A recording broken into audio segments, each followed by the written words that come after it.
Hello friends. ये पेट का पहला पेपर है जो आज पहली पाली में हुआ था। तो चलिए इसको सॉल्व करते हैं। पहला क्वेश्चन है कि 40 व्यक्ति समाचार पत्र एक्स पढ़ते हैं और 50% समाचार वाई पढ़ते हैं। 10% व्यक्ति ऐसे हैं जो दोनों समाचार पत्र को पढ़ते हैं। तो हमें बताना है कि कितने व्यक्ति दोनों में से कोई भी समाचार पत्र नहीं पढ़ते हैं। बहुत सिंपल सा रणनीति है कि इसमें 10% व्यक्ति ऐसे हैं जो दोनों को पढ़ते हैं। तो यानी वो 40 में भी शामिल है और 50 में भी शामिल है। तो इस 10 को हम निकाल देंगे दोनों से और फिर उसका जोड़ देंगे, या एक में से घटा दीजिए आप। इसका मतलब ये हुआ कि 40 में से हम 10 हटा दें तो 30 बचा, और 50, 50 30 80, यानी 80% व्यक्ति समाचार पत्र पढ़ते हैं, कोई भी, एक्स या वाई। और 20% व्यक्ति ऐसे हैं जो कोई समाचार पत्र नहीं पढ़ते हैं। ठीक है, तो आंसर क्या हो जाएगा इसका? इसका आंसर हो जाएगा 20। दूसरा है 5 परिणामों का औसत 46 है, पहले 4 का 45 है, पांचवा परिणाम है। देखिए, 5 परिणामों का औसत 46 है और पहले 4 का 45 है। अगर पहले 4 का 45 है तो अब 5 में एक की इजाफा हो रहा है, यानी जो 45 था 4 का वो तो रहा, और जब पाँचवा आएगा 45 के साथ साथ 5 और जोड़ रहा है वो, यानी 50। इसका मतलब इसका आंसर होगा डी। जो तीसरा क्वेश्चन है इसको सॉल्व कर लेना। इसका आंसर है सी, पादप कोशिका भित्ति निम्नलिखित में किससे बनी होती है? ये इसका आंसर हो जाएगा सेल्यूलोज। उसके बाद पांचवा क्वेश्चन है, पांचवा क्वेश्चन को भी आप सॉल्व कर लीजिएगा। इसका आंसर है बी। और छठे क्वेश्चन का आंसर सी। बहुत सिंपल सा क्वेश्चन है। देखिए, एक जो फिगर है उसमें सिर्फ एक जीरो का अंतर है। ठीक है, ऊपर 0.05 है, नीचे 0.005 है। जब मल्टीप्लाई होगी तो ऊपर 0.0025 हो जाएगा, नीचे 0.40 हो जाएंगे, 4 जीरो हो जाएंगे, और उसके बाद 5 हो जाएगा। तो इस प्रकार से इसका आंसर हो जाएगा 100। चलिए, किस विकल्प में सही विलोम युग्म है? आपको सही विलोम बताना है तो नूतन का पुरातन होता है। ख्याली पुलाव पकाना। ख्याली पुलाव पकाना का मतलब होता है कि आपकी कोई ऐसी बात जिसको आप सोच रहे हैं, जिसके बारे में आप विचार कर रहे हैं, लेकिन वो असंभव हो, अर्थात उसकी आप कल्पना, ऐसी बात की कल्पना कर रहे हैं जो असंभव बात है। तो सी आंसर हो जाएगा। महर्षि शब्द का संधि विच्छेद क्या होगा? महा प्लस ऋषि। 10वां क्वेश्चन आते हैं, किस विकल्प में शब्द युग्म का अर्थभेद सही नहीं है? अनिल, अनिल का मतलब हवा, अंश का मतलब हिस्सा होता है, अपेक्षा का मतलब आशा होता है, अवलंब का अर्थ अधर नहीं होता है। तो डी गलत होगा। अविलंब, अविलंब का विलोकित ये भी नहीं होता है। तो डी आंसर इसका हो जाएगा। ठीक है, किस विकल्प में सभी शब्द परस्पर पर्यायवाची हैं? पर्यायवाची पार्वती, रुद्राणी और भवानी है। ठीक है, अब read the passage carefully and answer the corresponding questions. Question 12 to 13, यानी दो क्वेश्चन के आंसर देने हैं इसके आधार पर आपको। तो पहला क्वेश्चन क्या है? Was Caroline's brother an outdoor type? No. इसका आंसर आप देखेंगे तो वहाँ पर ऊपर ही लिखा हुआ है, जो उसका भाई है जैक, आई थिंक जैक ही है उसका नाम, हाँ जैक है ना। तो यहाँ पर लिखा हुआ है Jack was never the outdoor type. ठीक है, तो इसका आंसर ये हो गया। अब इधर आएंगे आप, why were the squads collect for batting? इसका भी आप देखेंगे तो यहाँ पर साफ साफ लिखा हुआ है collect squads for batting, bat. ठीक है, अब उसके बाद हम आते हैं असंगत को अलग नहीं। क्वेश्चन नंबर 14 क्या है? क्या महिला, एक महिला की ओर इशारा करते हुए नीलेश ने कहा, वह मेरी पत्नी के दादा की इकलौती संतान की इकलौती बेटी है। महिला नीलेश से किस प्रकार संबंधित है? पत्नी के दादा, उसकी इकलौती संतान यानी उसके पापा, और उसकी बेटी यानी वो खुद, यानी वो पत्नी जो है वो। तो क्या होगा? आंसर हो जाएगा पत्नी ए। ठीक, नेक्स्ट क्वेश्चन, असंगत को अलग करें। देखो, 2 × 2 × 2, 2 दूना 4 दूना 8। ठीक है, 3 × 3 × 3 27। ठीक है, तो इस प्रकार से चलेंगे तो जो 100 है ये असंगत है। 4 × 4 × 4, 5 × 5 × 5 तीन बार करेंगे, यानी उसका क्यूब करेंगे तो 125 होता है, 100 नहीं होता। तो 100 असंगत है, इसको आप हटा देंगे, यही आंसर हो जाएगा। 1 जनवरी 2006 को रविवार था, 1 जनवरी 2010 को सप्ताह का कौन सा दिन होगा? देखिए, हर साल एक एक दिन बढ़ाते जाइए। जो 2008 आएगा, 2008 आएगा, ठीक है, उसमें 2 दिन बढ़ा दीजिएगा। इस प्रकार से आंसर हो जाएगा शुक्रवार। अब आपको सिनोनिम्स बताना है। अर्थात समान अर्थ देने वाला सब्जेक्ट। पार्शियल, पार्शियल का मतलब जो कम पूरा ना हो बल्कि उसका एक हिस्सा हो, यानी इनकम्प्लीट। ठीक है। Choose the correct antonyms. Disappointment, इसका होगा सेटिस्फाई, इसका विलोम सेटिस्फाई हो जाएगा। Give the one word substitution. The practising of writing, editing and और कंपाइलिंग डिक्शनरीज, अर्थात डिक्शनरीज का जो संकलन करते हैं या बनाते हैं उसको लेक्सिकोग्राफी बोलते हैं। ठीक है, अगर आपको याद हो तो लेक्सिकन नाम से एक बुक भी आती थी पीछे। यदि नॉर्मल को RPNLBM के रूप में कोडित किया जाता है तो GATHER का कोड क्या होगा? इसमें बहुत सिंपल था फंडा इसने अपनाया। इसने N और R को रिप्लेस कर दिया आपस में और O में +1 किया है। NO के बाद P आता है। सेम ही इसने क्या किया है, L और M को रिप्लेस किया है और A की जगह उसको भी फिर A की जगह B किया है। यही काम आप करेंगे इसमें, तो इसका आंसर हो जाएगा TBA। ठीक है। निम्नलिखित प्रश्न में कथन दिए गए हैं, इन कथनों के बाद निष्कर्ष निकाले गए हैं, इसको आपको करना है। ठीक है। अब मैंने यहाँ पर जो एक छोटा सा ये डायग्राम सा बनाया है इसको आप देख लीजिएगा। सभी किताब पेपर हैं, कुछ पेपर जनरल हैं, कुछ जनरल कैलेंडर हैं। तो इसका आंसर क्या होगा? इसका आंसर हो जाएगा इनमें से कोई नहीं। उसके बाद क्वेश्चन नंबर 22। अगस्त 2022 में भारत की पहली अंडर वाटर मेट्रो उद्घाटन निम्नलिखित में किस शहर में किया गया? इसमें जो टिक है पुणे, इसको मत देखिएगा, इसका आंसर है कोलकाता। इसका आंसर क्या है? कलकत्ता है। ठीक है। Question number 22। Question number 23। निम्नलिखित में से किस देश के वैज्ञानिकों ने पहला कृत्रिम भ्रूण तैयार किया? ये इजराइल है। ठीक है। और इजराइल के वीजमैन इंस्टीट्यूट के वैज्ञानिकों ने किया है वहाँ के भी। ठीक। प्रधानमंत्री नरेंद्र मोदी ने निम्नलिखित में से किस राज्य में India international bullion exchange launch किया? ये गुजरात में है। निम्नलिखित में से, और ये गुजरात में जुलाई में किया था शायद, 29 जुलाई, मुझे जहाँ तक डेट याद आ रही है 29 जुलाई इसका होगा। निम्नलिखित में से किस देश ने अगस्त 2022 में ताइवान के आसपास अपना अब तक का सबसे बड़ा सैन्य अभ्यास किया? ये तो चीन है, काफ़ी चर्चा में भी रहा था। भारतीय सेना ने जुलाई 2022 में एक किस नाम से अपना एक अखिल भारतीय उपग्रह संचार अभ्यास का आयोजन किया था? ये स्काईलाइट किया था। कौन सा किया था? स्काईलाइट। ठीक है। अगला क्वेश्चन है क्वेश्चन नंबर 27।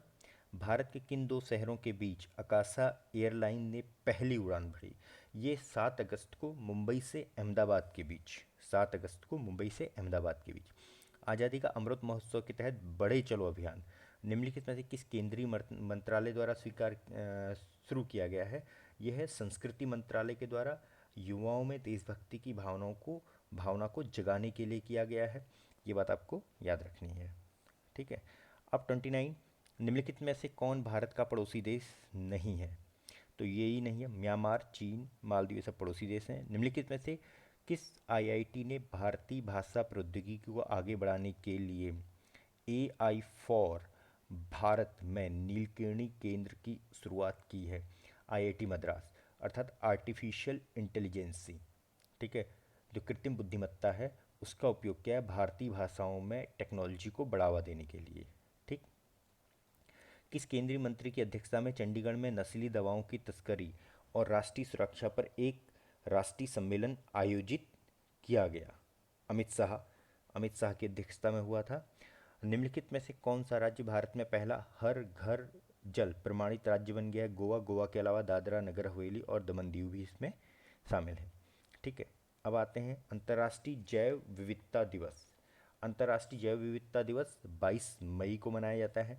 निम्नलिखित में से कौन सा विश्व का सबसे बड़ा नदी द्वीप है? माजुली। बहुत सिंपल सा क्वेश्चन है। निम्नलिखित में से हंगरी की राष्ट्रीय मुद्रा क्या है? हंगरेरियन फोरेंट, यानी ए, हंगरेरियन फोरेंट।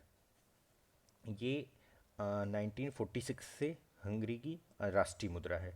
स्वतंत्रता के बाद भाषा के आधार पर बने भारत का पहला राज्य का नाम आंध्र प्रदेश। लोकसभा में पद धारण करने की न्यूनतम आयु 25 वर्ष। 25 वर्ष में आप लोकसभा का चुनाव लड़ सकते हैं, तो पद धारण करने की भी आयु आपकी वही होगी। UNFCC का अर्थ निम्नलिखित से क्या है? अब इसके लिए थोड़ा सा अगर अंग्रेजी में पढ़ लेंगे तो बहुत क्लियर हो जाता है एकदम।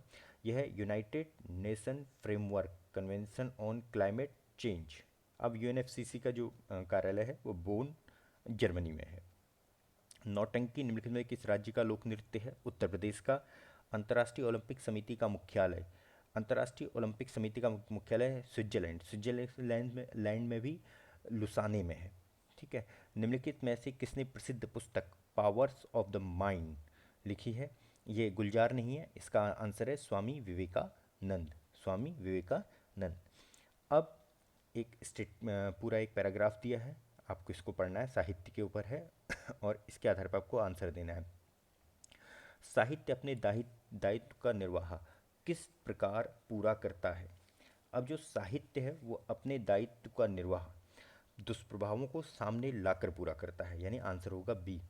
साहित्यकार समाज के प्रति, अगला क्वेश्चन है, साहित्यकार समाज के प्रति अपने उद्देश्य को कैसे परिपूर्ण करता है? साहित्यकार समाज में अपनी कृतियों द्वारा आशा का संचार करता है और उत्साह एवं कर्तव्यवाद का संदेश देता है। ठीक है। क्वेश्चन नंबर 44, साहित्य हमें किस तरह से पुरानी पीढ़ी की जानकारी देता है?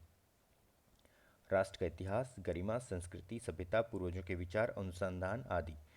अब 45, साहित्य केवल समाज का दर्पण क्यों नहीं है? क्योंकि ये केवल समाज को दिखाता नहीं है बल्कि उस समाज की जो विसंगतियाँ होती हैं उनको दिखाता है और उसमें सुधार लाने की कोशिश करने के लिए भी काम करता है, अर्थात समाज सुधारक का भी काम करता है। तो आंसर हो जाएगा ए। प्रस्तुत गद्यांश का सर्वाधिक उचित शीर्षक क्या हो सकता है? इसमें साहित्य और समाज के संबंध को दर्शाया गया है। बाकी जितने टॉपिक और 3 दिए गए हैं वो उससे या सबसे ज़्यादा इसमें जो सही है हेडिंग हो सकती है या उसका टॉपिक हो सकता है वो होता है साहित्य और समाज, यही शीर्षक हो सकता है। सत्य की आराधना भक्ति है, ये भी एक आपको पैराग्राफ दिया गया है। इसको पढ़ने के बाद कुछ क्वेश्चंस को आपके आंसर देने हैं। अब गद्यांश में चिरस्थाई शब्द का कौन सा विलोम शब्द प्रयुक्त हुआ है? इसमें जो युद्ध हुआ है क्षणभंगुर, क्षणभंगुर इसका आंसर है। सत्य की तलाश कैसे की जानी चाहिए? आंसर सी, श्रद्धापूर्वक, अंतः विद्यमान सत्य के मार्ग पर आगे बढ़ते हुए। फिर जिज्ञासु को सत्य एवं अहिंसा के पथ पर चलते समय संकटों का सामना कैसे करना चाहिए? संकटों को सहते हुए निमित्त नाश किए बिना आगे बढ़ना चाहिए। ध्यान दीजिएगा यहाँ पर आगे उसने उस इस क्वेश्चन को आंसर देने के लिए वहाँ पर जो पैराग्राफ है, पैराग्राफ में आप आएंगे, यहाँ पर देखिए, उसके निमित्त को नाश करना पड़े, वो करता जाए और आगे बढ़े। उसने देखा कि नाश करते चलने पर वह आगे नहीं बढ़ता है, दर का दर पर ही रह जाता है। संकट सहकर तो आगे बढ़ता है लेकिन पहले नाश में उसे देखा कि जिस सत्य की उसे तलाश है वह बराबर नहीं है बल्कि भी बाहर नहीं है बल्कि भीतर है। ठीक है, तो इसलिए आंसर क्या होगा? ए। ठीक। 50, सत्य और अहिंसा के मार्ग को 80 की धार पर चलने के समान क्यों बताया है? क्योंकि सत्य और अहिंसा का मार्ग जितना सीधा है उतना तंग है और इस मार्ग पर चलना अत्यंत कठिन है। सत्य रूपी परमेश्वर की रत्न चिंतामणि को प्राप्त करने के लिए हम क्या कर सकते हैं? 51 का आंसर सी। चलिए, अब 52 है, डीआई के क्वेश्चन है। ठीक है, डीआई का 52 का इसको कर लीजिएगा, मैंने सॉल्व किया है, वैसे आप देख सकते हैं इसे। तो इस अवधि के दौरान कंपनी को प्रतिवर्ष ब्याज की औसत राशि कितनी चुकानी पड़ी? ए 53, बोनस की कुल राशि इस अवधि के दौरान भुगतान की गई वेतन की कुल राशि का लगभग कितना प्रतिशत है? 0.6% है लगभग। ठीक है। 2011 में इन सभी मदों पर कुल व्यय का 15 में कुल व्यय का लगभग कितना प्रतिशत है? आंसर हो जाएगा बी। और उसके बाद 55 क्वेश्चन का आंसर हो जाएगा ए। 56 का आंसर हो जाएगा सी। 57 57 क्वेश्चन, हाँ 57 का आंसर हो जाएगा डी। 58 का आंसर होगा 0 घंटा। ठीक है, इसमें नहीं लगा हुआ है क्योंकि दोनों की स्पीड 50 किलोमीटर पर आवर की आएगी तो बराबर आ जाएगी। 0 आवर हो जाएगा। दिए गए 10 दिनों के औसत 59 का हो जाएगा सी। और हम यहाँ आते हैं फिर 60 का ए हो जाएगा। 61 का डी हो जाएगा। ठीक है, और हम यहाँ से 62 से क्वेश्चन छोड़ देते हैं, आप इसको कर लीजिएगा डीआई के। ठीक है, कुछ डीआई के क्वेश्चन हैं। शामिल होना कर्मचारी, इसको छोड़ दिया, हाँ भी छोड़ दीजिए, कर्मचारी को फिर दंड आरेख दे दिया इसने, हाँ ये भी छोड़ दिया हमने। यहाँ से आते हैं 72 क्वेश्चन पा जाइए। संगमरमर पर पित्रोदरा की रंगीन पत्थर की जड़ाई का काम के समय बहुत लोकप्रिय हुआ। ये शाहजहाँ के समय में लोकप्रिय हुआ था। पित्रोदरा वर्क शाहजहाँ के समय का है, यदि आपको याद हो तो हिस्ट्री में जो सबसे पहले मकबरा बना था किसका, नूरजहाँ के पिता का, उनका जो मकबरा बना था उसमें पित्रादुरा का उपयोग हुआ था। और जो पित्रादुरा का उपयोग हुआ इसमें क्या होता था, संगमरमर के साथ जो रंगीन पत्थर होते थे उनको जोड़ा जाता था और ये बहुत ही सुंदर लगता था। चलिए अब हम आते हैं क्वेश्चन नंबर 73 में। क्वेश्चन नंबर 73 है, निम्नलिखित में से किस युग में तांबे का पहली बार प्रयोग किया गया। अब देखिए इसका आंसर इन्होंने ताम्रपाषाण युग दिया है, लेकिन अगर हिस्ट्री किसी ने थोड़ी ध्यान से पढ़ी हो तो ताम्रपाषाण युग कांस्य युग के बाद आता है, तो इससे पहले कांस्य युग होना चाहिए। चूंकि इसमें कांस्य युग नहीं है और कांस्य युग में तांबे का प्रयोग होता था तो अचानक कांस्य युग में तो हुआ नहीं। कांसा बनाने के लिए तांबा और टिन चाहिए था, ठीक है। तो नवपाषाण युग इसका आंसर होगा। इसका आंसर क्या होगा, नवपाषाण युग। अब निम्नलिखित में किस स्थान पर प्रथम बौद्ध संगीति का आयोजन किया गया। इसका आंसर है राजगीर, ठीक है। बहुत सिंपल सा क्वेश्चन है। निम्नलिखित में से कौन वो व्यक्ति था जिसका नाम देवानाम प्रियदर्शी था। इसमें अशोक है। अशोक के अलावा अगर आपको याद हो तो श्रीलंका का एक सम्राट था, उसका नाम भी था, वो भी इस उपाधि को धारण करता था। जब ईस्ट इंडिया कंपनी की स्थापना हुई तब भारत में निम्नलिखित में किसका शासन था, मुगलों का शासन था, ठीक है। मुगल यहाँ पर थे। भूग्राम दान आंदोलन निम्नलिखित में से किसने शुरू किया था, विनोबा भावे ने शुरू किया था। 78 क्वेश्चन, दांडी नमक यात्रा के दौरान निम्नलिखित में से किस सामाजिक कार्यकर्ता ने गांधी को आंदोलन के वक्त केवल पुरुषों तक सीमित न रखने के लिए राजी किया था। कमला देवी चट्टोपाध्याय इसका आंसर है, कमला देवी चट्टोपाध्याय। अगला, राष्ट्रवाद की पहली स्पष्ट अभिव्यक्ति निम्नलिखित में से किस क्रांति के समय हुई। राष्ट्रवाद की पहली अभिव्यक्ति जो हुई वो फ्रांस की क्रांति के समय हुई। कई जगह इसका आंसर आपको अमेरिकी क्रांति दिया जाएगा, लेकिन जो फ्रांसीसी रिवॉल्यूशन हुई थी उसमें स्पष्ट हुई थी, ठीक है। सरकार के निम्नलिखित में से किस अधिनियम के कारण बम्बई, किस अधिनियम में किया गया बम्बई को, किस सिंध को बम्बई से अलग किया गया। सिंध को बम्बई से अलग किया गया गवर्नमेंट ऑफ इंडिया एक्ट 1935 में। प्रसिद्ध नारा था दिल्ली चलो, ये सुभाष चंद्र बोस ने दिया था दिल्ली चलो का नारा, ठीक।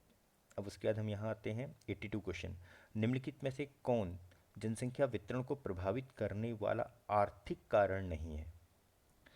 अब आर्थिक कारण देखिए, जो खनिज है, पानी की उपलब्धता है, ये दोनों वैसे जोग्राफिकल कारण हैं, जोग्राफिकल रीजंस है, लेकिन इसमें खनिज का आर्थिक रीजन भी होता है, ठीक है। और पानी की उपलब्धता इसमें, और शहरीकरण, शहरीकरण आर्थिक है, औद्योगिकरण आर्थिक है, तो इसमें पानी की उपलब्धता आंसर होना चाहिए, लेकिन थोड़ा इस क्वेश्चन को मैं डाउट में रखूँगा, ठीक है, स्पष्ट नहीं है थोड़ा।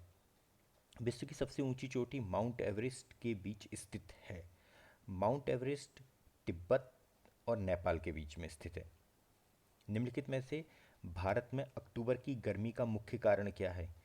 अक्टूबर की जो गर्मी का मुख्य कारण है उस वक्त क्या होता है, आर्द्रता ज़्यादा होती है, चिपचिपी गर्मी होती है, ठीक है, और तापमान भी ऊंचा होता है, तो उच्च आर्द्रता से जुड़ा उच्च तापमान, इसका आंसर होगा बी। इसका आंसर क्या होगा, बी। भारत मानक समय ग्रीनविच माध्य यानी जीएमटी से 5.5 घंटे क्या है, आगे है, तो आंसर हो जाएगा सी। निम्नलिखित में से कौन सा हरित क्रांति की रणनीति का हिस्सा था। हरित क्रांति में रासायनिक उर्वरक अपनाए गए थे, पीड़कनाशी पेस्टिसाइड्स भी अपनाए गए थे, उच्च पादप देने वाली किस्में हाई यील्डिंग जो वैरायटी सीड्स थे वो भी अपनाए गए थे, इरिगेशन भी था, ये सभी हो जाएंगे, आंसर हो जाएगा डी। निम्नलिखित में से किस नदी को बिहार का शोक कहा जाता है। अब जो बिहार का शोक है वो कोसी को कहा जाता है, और जो बंगाल का शोक है ये आप बताएंगे मुझे कमेंट करके कि वो किसे कहा जाता है, बंगाल का शोक किसे कहा जाता है। भारत की पंचवर्षीय योजनाओं को अंतिम स्वीकृति निम्नलिखित में से किसके द्वारा दी जाती है। एनडीसी यानी राष्ट्रीय विकास परिषद के द्वारा, आंसर सी, आंसर हो जाएगा सी। किसी भी विकासशील अर्थव्यवस्था के प्रारंभिक चरण में अधिकांश गतिविधियों क्षेत्र से संबंधित होती हैं।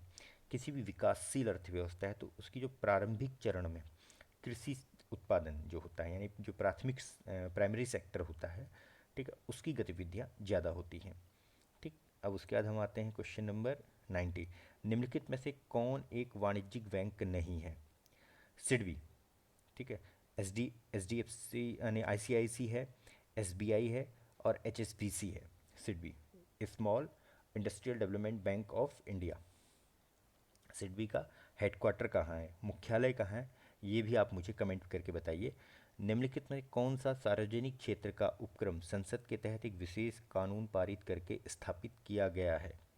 देखिए, जो वैधानिक निगम होते हैं, ठीक है, जो वैधानिक निगम होते हैं, इनको संसद में एक विशेष कानून पारित करके बनाया जाता है। ठीक है, भारत की संघ कार्यकारिणी में निम्नलिखित में से कौन शामिल नहीं है?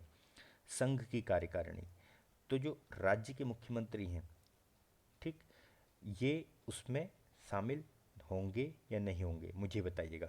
वैसे संघ का मतलब होता है कि जहाँ पर राज्य और केंद्र दोनों मिलकर काम करते हैं। ठीक है, संघ की कार्यकारिणी का मतलब हो गया कि जो केंद्र में सरकार है उसमें जो कार्यपालिका अध्यक्ष है वो आएगा, प्रधानमंत्री आएगा, और जो राज्यों के मुख्यमंत्री हैं वो राज्य स्तर पर काम करते हैं, वो संघ की कार्यकारिणी में नहीं है, वो प्रांत की कार्यकारिणी में। आंसर क्या हो जाएगा? राज्यों के मुख्यमंत्री। निम्नलिखित में से कौन सा अनुच्छेद भारतीय संविधान में सर्वोच्च न्यायालय की स्थापना और गठन के बारे में है? आर्टिकल 124। फिर है कि किसके पास मौलिक अधिकारों को लागू करने की शक्ति है? सुप्रीम कोर्ट के पास है और हाई कोर्ट के पास है। आंसर हो जाएगा ए। फिर उसके बाद भारत में राष्ट्रीय मानवाधिकार आयोग निम्नलिखित में से किस मंत्रालय के अधीन है? जो राष्ट्रीय मानवाधिकार आयोग है ये एक स्वायत्त शासी संस्था है। ठीक है, ये किसी मंत्रालय के अधीन नहीं आती है। क्या ध्यान देना है आपको, ये किसी मंत्रालय के अधीन नहीं आती है, तो इसका आंसर हो जाएगा डी। 96 क्वेश्चन, निम्नलिखित में से किसे किसी केंद्र शासित प्रदेश में उच्च न्यायालय स्थापित करने का अधिकार है? ये अधिकार किसे है? संसद को है। आर्टिकल 241 के तहत, आर्टिकल 241 के तहत संसद किसी भी यूनियन टेरिटरी में हाई कोर्ट की स्थापना कर सकती है। अब 97 क्वेश्चन, निम्नलिखित में से कौन सा वनस्पति रेशा नहीं है? ठीक है, प्लांट फाइबर नहीं है, नाइलॉन प्लांट फाइबर नहीं है। तारों का रंग निम्नलिखित में से किस पर निर्भर करता है? उसके तापमान पर निर्भर करता है, उसके टेम्परेचर पर निर्भर करता है। निम्नलिखित में से कौन सी गैस ग्लोबल वार्मिंग के लिए जिम्मेदार है? जो ग्रीन हाउस गैसेस हैं वो ग्लोबल वार्मिंग के लिए रिस्पॉन्सिबल हैं। और लास्ट क्वेश्चन, निमोनिया मानव शरीर के निम्नलिखित में से किस अंग को प्रभावित करता है? निमोनिया फेफड़ों को प्रभावित करता है और फेफड़े ही इससे प्रभावित होते हैं। तो ये थे आपके 100 क्वेश्चन। पेपर ठीक था। आशा करता हूँ आप लोगों का पेपर अच्छा गया होगा, सबका पेपर अच्छा हुआ होगा। और इसी के साथ आपने इस वीडियो को ध्यान से देखा, आपको इस वीडियो से लाभ पहुंचा होगा। धन्यवाद।